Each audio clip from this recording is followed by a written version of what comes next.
Good afternoon. It is my honor and pleasure to introduce someone who needs no introduction to this crowd, Harold Holzer. Harold currently serves as director of Hunter College's Roosevelt House Public Policy Institute. Before assuming this position, he previously spent 23 years as senior vice president for external affairs at the Metropolitan Museum of Art in New York City. Harold served for 9 years as co-chairman of the United States Abraham Lincoln Bicentennial Commission. In June 2010, he was elected chairman of the Lincoln Bicentennial Commission's successor organization, the Abraham Lincoln Bicentennial Foundation, which he led through 2016. Harold has served as president of the Lincoln Group of New York, on the board of directors of the Abraham Lincoln Association and the New York Civil War Roundtable, and on the editorial advisory boards of the Lincoln Herald, American Heritage, and Civil War Times. He was the founding vice chairman of the Lincoln Forum and has served as chair of this organization since 2018. Harold has co-authored and edited 56 books and contributed more than 600 articles to magazines and journals, plus chapters and forwards for 71 additional books. To say Harold is prolific is a gross understatement. Many of his works have received awards, including the Gilder Lehrman's Lincoln Prize, and 4 other awards in 2015 for his book, Lincoln and the Power of the Press. Harold received the National Humanities Medal from President George W. Bush in 2008, and the Lincoln Medal of Honor from the Lincoln Society of Springfield, Illinois, that state's highest honor. For his 2008 book, Lincoln President-Elect, Harold received awards from the Lincoln Group of New York, the Civil War Roundtable of New York, and the Illinois State Historical Society. In 2015, Harold received the Lincoln Forum's Richard Nelson Curran Award of Achievement. And in 2023, he was awarded the Augustus St. Gaudens Medal for his biography of Daniel Chester French, for which he also won the 2020 New England Society Book Award. And finally, Harold was the script consultant to Steven Spielberg's film Lincoln and wrote the official Young Reader's Companion to this movie. Without further ado, I present to you my friend Harold Holzer, who will speak on his most recent and very timely book, brought forth on this continent, Abraham Lincoln and American Immigration. Harold Holzer.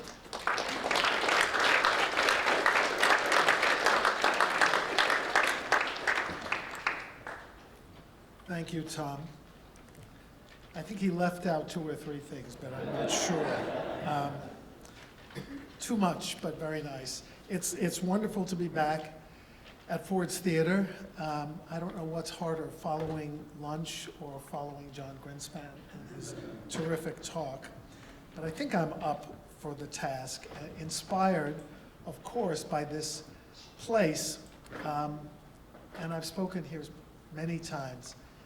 And apropos of the subject I'm going to be tackling, I will talk to you about one such instance 10 years ago on the 150th anniversary of Lincoln's assassination here. I was part of an amazing program that Paul Tatro organized, the managing director you met first thing this morning. And as the cast members huddled into the very narrow hallway outside, we were pushed up against the wall by the Secret Service, and who should come by but Ruth Bader Ginsburg and Samuel Alito. And it wasn't just the fact that they were on a date to Ford's Theater, but thinking about it, Ruth Bader Ginsburg's father came here from Odessa, Ukraine. Samuel Alito's father came from Calabria in Italy. And here they were both justices of the U.S. Supreme Court, a testimony to the integration of immigrants into American society at the highest levels. And here we are on the set of Sister Act, which is a movie written by a grandson of a Jewish immigrant, co-starring Kathy Najimy, whose parents were born in Lebanon, and directed by a man named Emil Ardolino, who I actually knew, whose father was born in Italy. So it's just that coming here and standing here gives me these thoughts of the amazing confluence that brought many of us here, or many of our ancestors here, and brings us here together today. So because of when and where we gather today, only a few weeks from the 160th anniversary of the assassination, and of course, in a sacred setting, I want to start not with the beginning of my Lincoln and immigration story, but with the very end, and the very end of all Lincoln stories, Good Friday, 1865, in a city that had been profoundly changed not only by war, not only by black freedom, but by immigration. Because I think it's worth recalling that following the shooting here that night, as you all know, the mortally wounded Lincoln was carried across the street and into the house, the boarding house owned by a German-born tailor named William Peterson. That grim scene was sketched by an artist who happened to be sitting on the steps of the house next door, drawing a picture of a little celebration and parade in honor of the end of the war. Another German named Karl Bersch, who had emigrated here in 1860 and had worked for a time in the nearby gallery on Pennsylvania Avenue of an Irish-born photographer you may have heard of, Matthew Brady. Inside the Peterson house, the dying president was attended by several physicians, among whom was a Latvian-born Jewish doctor named Charles Lieberman, who I always suspected was called because of the frightening-looking swelling in Lincoln's eye. But Lieberman, like the other physicians, could do nothing to help. One of the conspirators who hoped to decapitate the government that night was the Prussian-born George Atzerodt, who was assigned to kill the vice president but lost his nerve. Together with 3 others, he was executed that summer by an officer whose parents had come from Germany. Their hanging photographed and publicized by a photographer born in Scotland, Alexander Gardner. Now wait, the story continues. Before the execution, Lincoln's assassin was shot to death by a British-born sergeant against the orders of his Irish-born captain.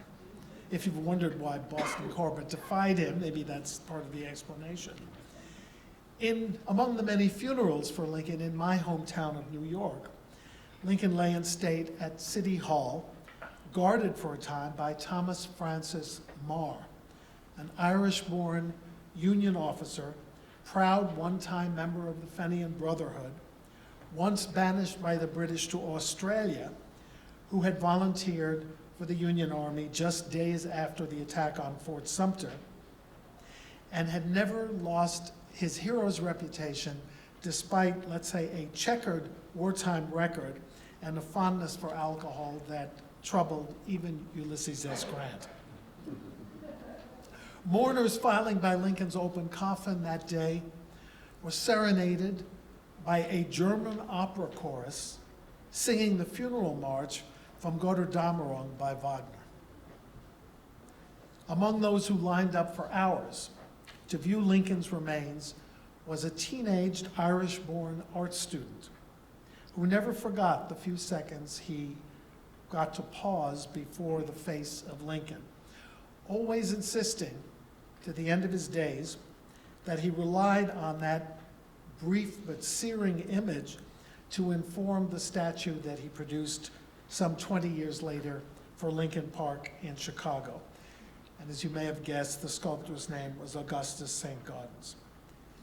In other words, and this is just stuff that emanates from the Lincoln assassination, the foreign-born were everywhere in America in 1865.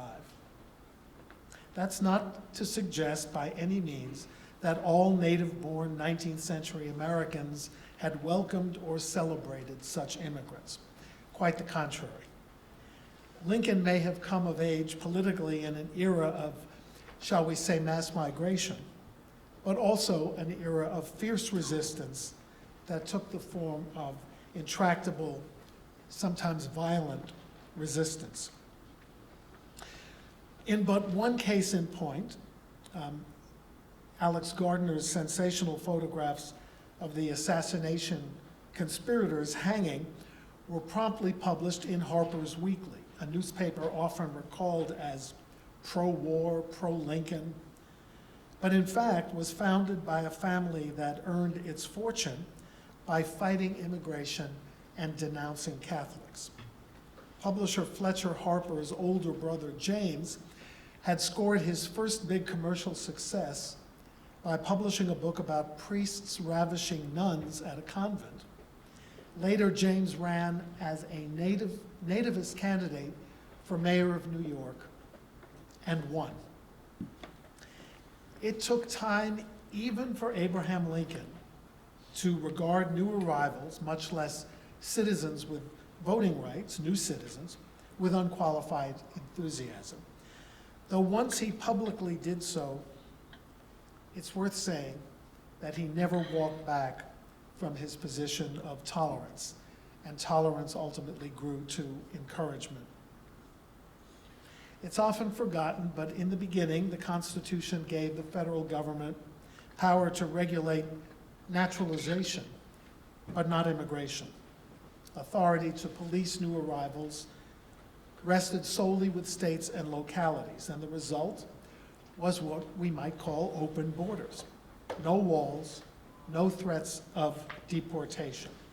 Local authorities could discourage people with head taxes and allegedly looking for people who might be undereducated and valueless to civilization, but certainly multitudes were accepted and very few rejected. Immigrants yearning to breathe free found ways to come here by the millions. And by law, they could earn citizenship and voting rights, except for the period of the Alien and Sedition Act, after just 5 years in residence, even though people called for it to be changed to 14 years and 21 years. Two seismic overseas events spiked immigration. The 1845 failure of potato crops in Ireland and the 1848 failure of liberal revolutions in Europe. Within a decade, 1 million more immigrants surged into the United States, those seeking food and those seeking freedom. Not everyone welcomed them, particularly some members of the Whig Party, Lincoln's party, as we've heard. Many Whigs believed that the new arrivals would be more loyal to the Pope than the President. At least they said so. Certainly more inclined to vote for Democrats than for them, which should be no surprise since the Democratic Party actively recruited immigrants, if not quite off the ship, as several films have suggested, then soon after arrival. In 1844, an anti-Catholic riot broke out in Philadelphia. Churches were attacked, books were burned, and people were killed. The governor had to call out the militia twice.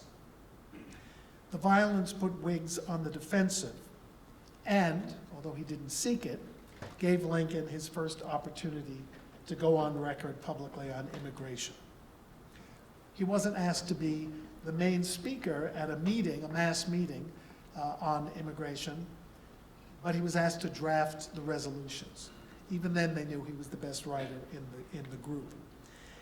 And of course, he denied Whig hostility to foreigners and Catholics, but more importantly, he insisted that the path to citizenship should remain, quote, as convenient, cheap, and expeditious as possible. This is very fast action survey until we get to the main points. Though the Whigs faded, nativism increased. By the 1850s, the Know Nothing movement, its club meetings secret, but its growth well publicized, had metastasized nationally, electing mayors, governors, and congressmen. Lincoln, a candidate for the Senate, both in 1855 and again in 1858, had to confront this phenomenon and never outright condemned it. Now that's important. His first priority was to attract allies to his new anti-slavery coalition in formation. And he more often found them, to be frank, not among Irish immigrants who joined the welcoming camp of the Democrats, but among anti-immigrant nativists. So publicly, Lincoln was able to consistently defend immigrant rights. Privately, he sought coalitions. He sought to attract nativists into the anti-slavery movement. Confidentially, as he put it, he was willing to fuse with anybody, nativists included. Anti-immigrant violence broke out also in Boston, New York, New Orleans, Louisville, Kentucky, which is what I think influenced Lincoln to write his famous but belated "I am not a know-nothing" letter to his longtime friend Joshua Speed, because a riot had broken out inhibiting the Catholic vote just before he wrote. And then there was the seldom discussed nativist riot that broke out right here in the nation's capital, rather late in the riot arc, after the Fillmore nativist candidacy for president had failed. The date, June 1st, 1857, right here in Washington. Most poor Irish newcomers lived at the time in a neighborhood soon to become known as Swamp Poodle, east of the Capitol. Many in disease-ridden shanties and migrant camps, surrounded by hunger and crime and disease. By 1854, 3 years earlier, Washington had elected its own know-nothing mayor. But 2 years later, a coalition of Democrats, former Whigs, and members of the emerging Republican Party managed to oust the nativist mayor. It wasn't a triumph of freedom over hate. The coalition guy won by 32 votes out of 6,000 cast. So when the next election day came up in June 1857, the embittered know-nothings, convinced that the last election was stolen because new foreign-born citizens had been allowed to vote, quote, illegally, struck back hard. Anti-foreigner street gangs, some from as far away as Baltimore, arrived and massed at a polling place at Mount Vernon Square, near where the Washington Historical Society stands today, and attacked anyone who even looked foreign-born, using guns, rocks, fists, and boots to prevent them from casting ballots. According to a newspaper report, one Irishman was so dreadfully mutilated that his features were entirely undistinguishable. I'm not laying it on hard on Washington. I tell this story wherever I go because there's a story like this about almost every city in the North in the 1850s. The riot was indiscriminate. A black waiter stuck his head out of his restaurant to see what all the commotion was about and immediately fell victim to the mob as well.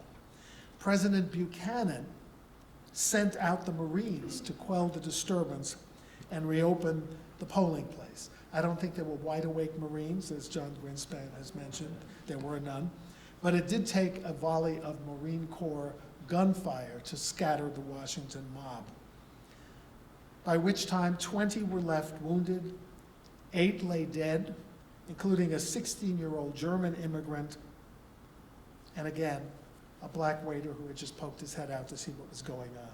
Lincoln never went on record about the Washington outbreak. He was too busy back in his hometown and elsewhere in Illinois, assembling the support that might send him back to the Capitol the following year as a U.S. Senator. Again, in a coalition effort in which he was willing to include nativists because he was willing to fuse with anybody. Over the next few years, Lincoln would rise to the occasion on the issue of immigration time and again, drafting a pro-immigration resolution for the 1856 Decatur Editors' Convention that ultimately led to the founding of the state's Republican Party, risking outright the alienation of nativists by reiterating his support for immigration during his campaign for the Senate against Stephen Douglas when faced with the issue.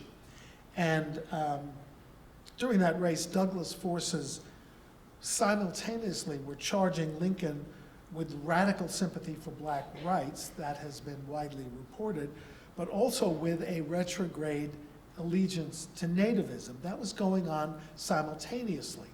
As one pro-Douglas editor put it, Lincoln entertains a holy horror of all Irishmen and other adopted citizens who have sufficient self-respect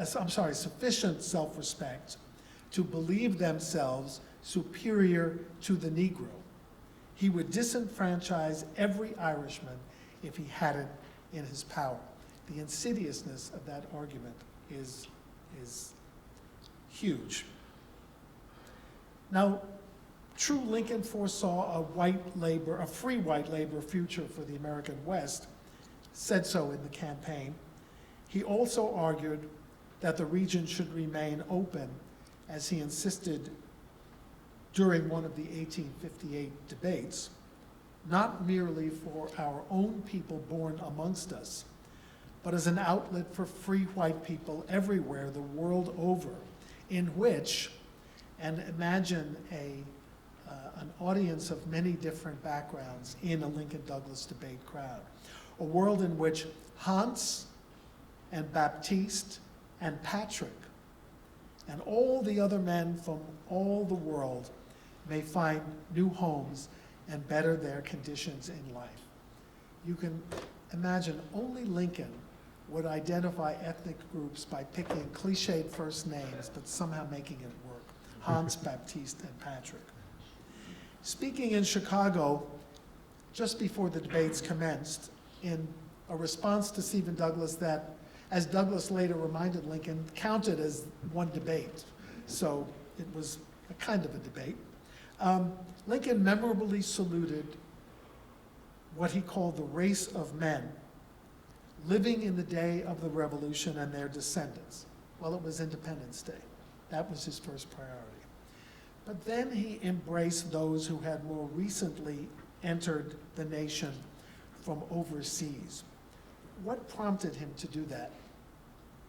My belief is, having just inexplicably refused an invitation to what was called a German picnic in the Chicago area, he noticed that the German leader of the Republican Party was sitting in the front row of this July 4th rally. It was actually after July 4th. It was a few days after. And I think he looked at him. He was a big guy, easily noticeable in the crowd, and Lincoln decided to address the issue he had neglected to tacitly embrace by going to the picnic. And this is what he told the crowd, and I think among the most important statements any American president has made about the American dream as it applies to those who yearn to be here. Besides the men descended by blood from our ancestors, there are the Germans, Irish, French, and Scandinavian here in this audience, he said. Men that have come from Europe or whose ancestors have settled here, finding themselves our equals in all things. If they look back through history to trace their connections with those days, meaning the Revolution, by blood, they find they have none. But when they look through the Declaration of Independence, they find it says all men are created equal, and that they have a right to claim that moral promise as though they were the blood of the blood and the flesh of the flesh of the men who wrote that declaration. And so they are. Now, Lincoln lost the race, and not because of the Irish stragglers even he imagined were being imported into the state to cast illegal ballots against him. Yes, he really did harbor some paranoia about foreign-born voters, though he shared his fears happily only with his closest supporters, although there is a written record that suggests he wanted to hire private detectives to hang out at the railroad station and see if any Irishmen were being imported to vote Democratic. None of this stuff is new, right? A year later, 1859, though he avoided a mass meeting in Springfield called to condemn immigrant voter suppression and citizenship reform in Massachusetts, he then quickly produced a letter opposing the effort and reiterating his support for immigrant voting rights. Then bravely, he bought a German language newspaper from the rally's organizer, a newspaper that was moving from southern Illinois to the state capital, but which its publisher forgot about its debts, and the printing press was seized. The type was seized. It's very hard to get young audience to understand what type is, but I think some of you guys get it. And Lincoln provided $500 to get this stuff out of hock, and thus became the de facto, and he never admitted it publicly, publisher of a newspaper whose editorials he could not read, having enrolled in German classes and spent so much time telling jokes that neither he nor anyone else in the class learned German. So he had this newspaper until after the election of 1860. More publicly, in 1860, he ran for president on a platform that included a plank directly endorsing immigrant citizenship rights, as proposed and advocated for by the German wing of the Republican Party that met in pre-convention meetings in Chicago and pushed their case. Soon after Fort Sumter, he enthusiastically leaned into efforts to recruit immigrants into the federal army. And this is where Lincoln puts his government where his advice and his support had been previously. Even clearing the commissioning of the first Democratic commanders in consultation with Bishop John Hughes of New York City. The massive April 1861 recruitment rally at Union Square in New York City actually unfolded as a kind of a tale of two cities. Most people write about the rally that was addressed by the Blue Bloods of New York, people with names like Astor and Roosevelt. But on the western edge of the rally was a second speaker's platform, and these featured Irishmen and Germans, urging their fellow immigrants to fight for the Union regardless of political affiliation or national origin. But we're gathered in Washington today, and this is the perfect place to emphasize not oratory, not even recruitment, but the process of legislating and governing. So let me invite you back to a date you will probably know and about which you may conjure up a different memory. November 19th, 1863. Not because of the sublimely poetic Gettysburg Address that Lincoln delivered that day, because of the state of his health when he arrived back in this city that evening. Listless, achy, feverish, and ultimately diagnosed with a form of smallpox. The severity of his illness has often been minimized. Historians generally prefer to remember his cheerful, brave joke when told he was contagious, something like, let all the office seekers come into my bedroom because now I have something I can give everybody. In truth, he was so sick that the valet who tended him on the train ride to Gettysburg and later at his bedside in the White House caught smallpox himself and died of it.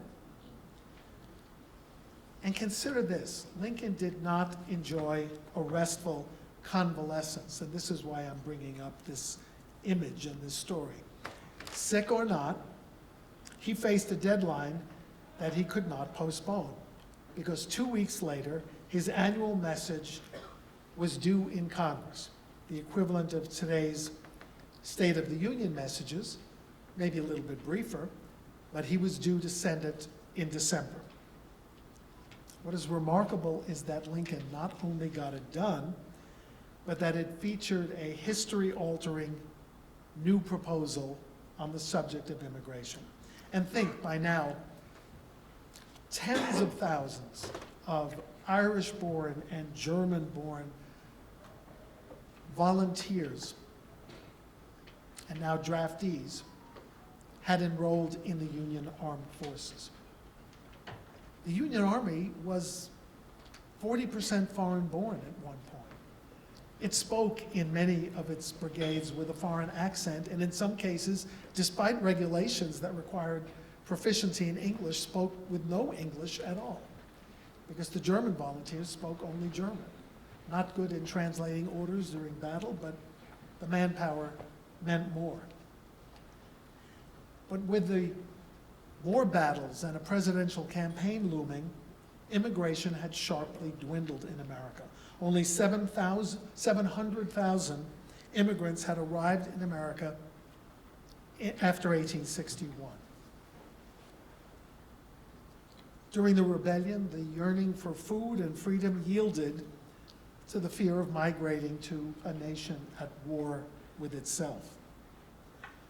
Lincoln saw the decline in immigration not as desirable, but potentially as disastrous. While jobs were going unfulfilled, he pointed out in his message, and I quote, "Tens of thousands of persons destitute of occupation are thronging our foreign consulates and offering to immigrate to the United States if essential but cheap assistance can be afforded them." So he proposed legislation, an unprecedented federal program, not just to tolerate and welcome, but to encourage immigration, and that's what he called it. Quite simply, the most progressive immigration initiative in American history. Now, it's true, the same way he had couched emancipation as a war measure, not a philanthropic one, he did the same with immigration. It was a means of enlarging the armed forces. It was a means of enlarging civilian workforces depleted by the death and illness and wounding of so many young men.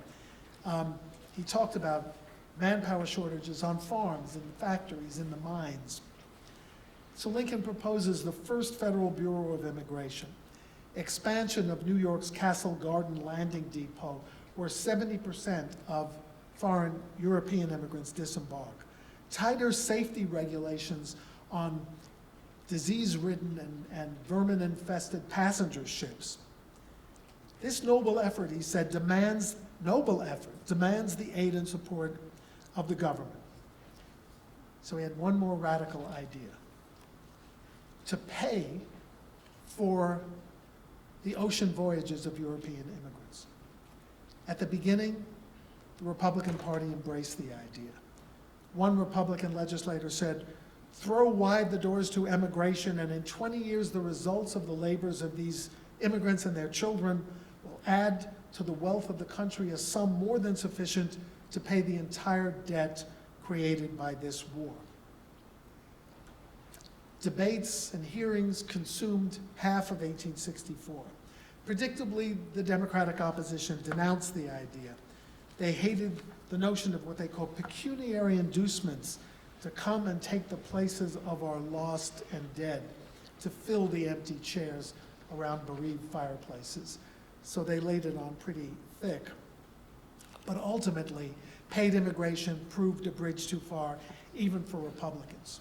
The pro-administration New York Times warned, in a pretty ugly editorial that if it went through, it would export to us the refuse of the sinks of Germany and Ireland. Every principality with lazy and wretched subjects who were a burden to the community would send them to the nearest seaport and let them quietly take advantage of our government. Well, the bill passed without paid immigration. Lincoln signed it on July 4th, 1864, a date I think he chose for symbolic purposes, as if in echo of his speech 6 years earlier about the blood of America. He even got a $25,000 slush fund for his own use to encourage immigration, a new immigration office in New York, all the things he had proposed. I find it remarkable that he made this proposal only 4.5 months after the New York City draft riots, which were portrayed accurately enough to him as an Irish uprising against not only the draft, but against African Americans. And Lincoln was so convinced of it that when someone said, what general should we send to put down the riots, he said, what about General Kilpatrick? That was meant as a joke then. Get it? Kilpatrick.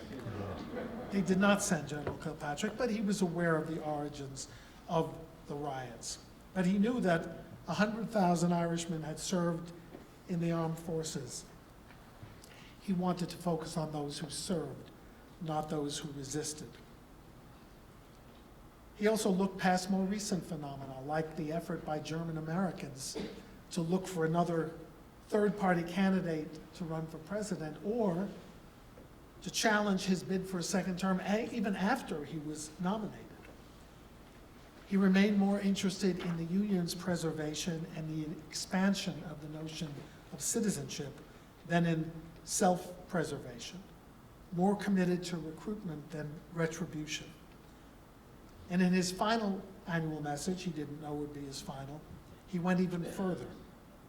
In urging yet another law to cure the defects of the first bill, he said, I regard our emigrants as one of the principal replenishing streams which are appointed by Providence to repair the ravages of internal war and its waste of national strength and health. Think of that in terms of when Lincoln used instruction from God to motivate policymaking. He had said in a meditation that God willed the war. He told his cabinet that he'd made a pact with God that if the Confederate forces were repelled from Maryland in 1862, he would issue his Emancipation Proclamation, and having made that pact with God, he needed no debate in the cabinet. And just a few weeks after summoning divine intervention for the immigrants, he would speak not far from here at the Capitol, saying that if God required every drop of blood drawn with the sword to be repaid by one drawn with a lash to be repaid by one drawn with the sword, then the judgments of the Lord are true and righteous. Lincoln didn't live to sign the second law. Andrew Johnson did. But it's the last positive immigration law for 100 years, until the Hart-Celler Reform Act of 1965, giving preference to relatives of citizens and refugees from Southeast Asia. And of course, no legislative reform in the 60 years since 1965. We all know history doesn't repeat itself, but as Lincoln once said, we cannot escape history either. And where immigration was concerned, though he did once fret about the potential of illegal voting by non-citizens, though he did exclude Asians from his vision of a broader American dream. In fact, he signed an anti-Chinese immigration law before the Exclusion Act. He harbored no sympathy to the claims of native peoples. There were limits to his generosity of spirit. When his views counted most, when European immigration was challenged violently, he embraced inclusivity. He did so in the words he crafted before his White House years, in the universal military recruitment he encouraged during the war, in the legislation he proposed and signed. And finally, I would remind you in the words he spoke at the Capitol on March 4th, 1865, his inaugural pledge of malice toward none and charity for all. From that merciful and magnanimous approach, he excluded no one. Thank you.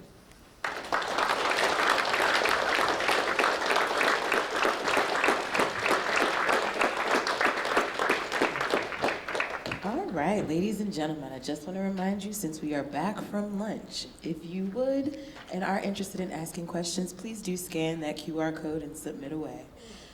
All right, you ready, Harold? I'm ready. I'm ready, wherever you are. All right, how did Lincoln support for famine relief as a congressman? I'm sorry, for what? Famine relief. As Okay. Yep, as a congressman and outreach to the Irish helped Lincoln get elected president and then win the Civil War. Well, yeah, he was always charitable.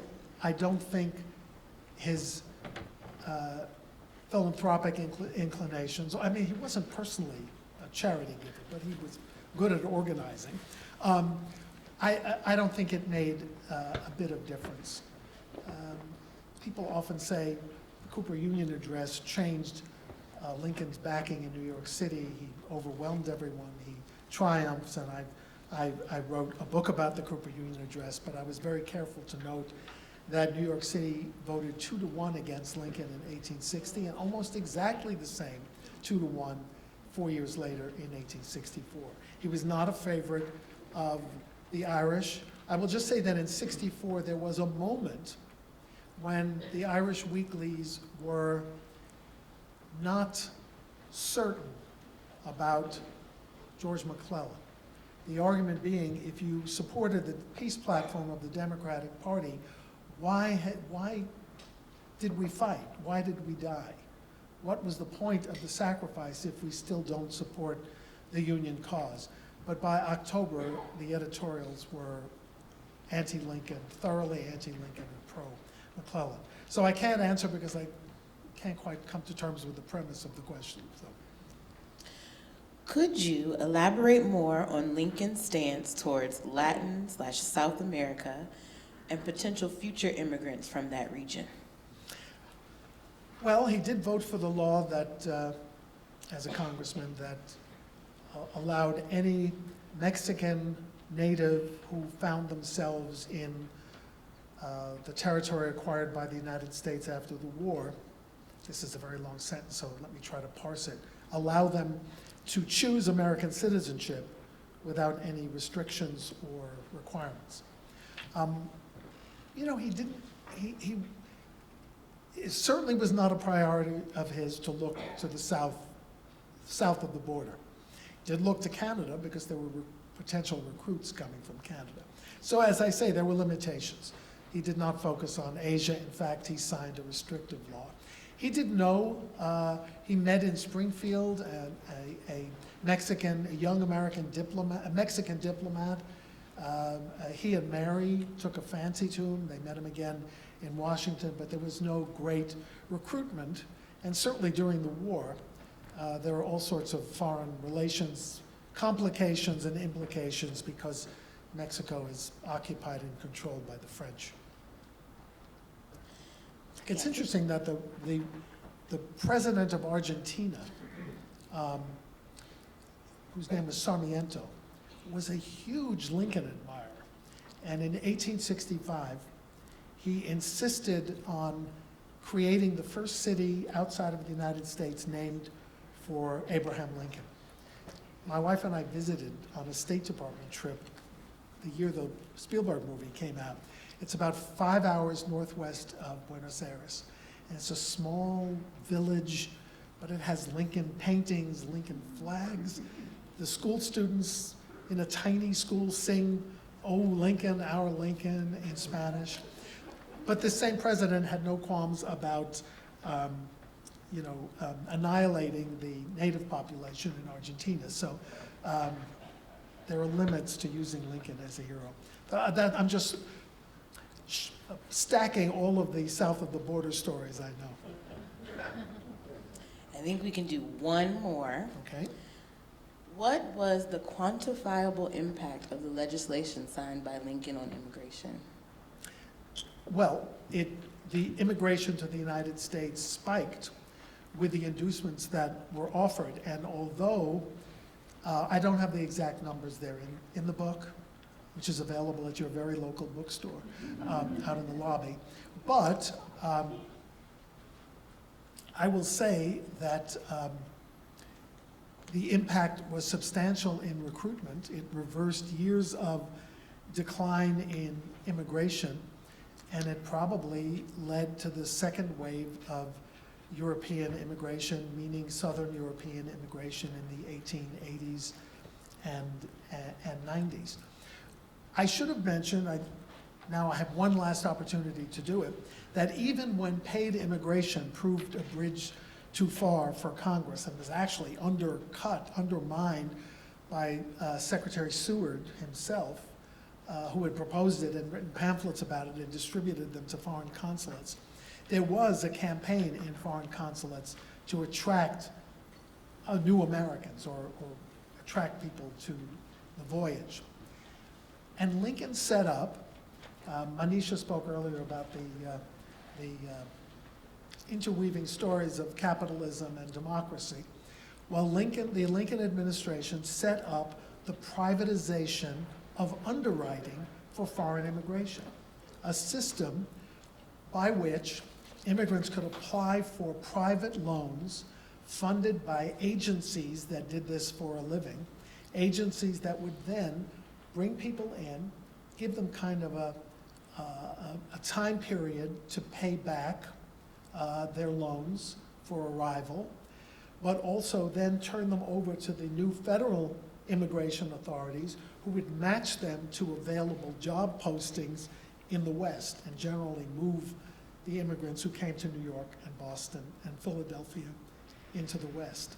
Cumbersome, probably not the best way to go, but that's what they did. Okay, thank you. All right, thank you. Ladies and gentlemen,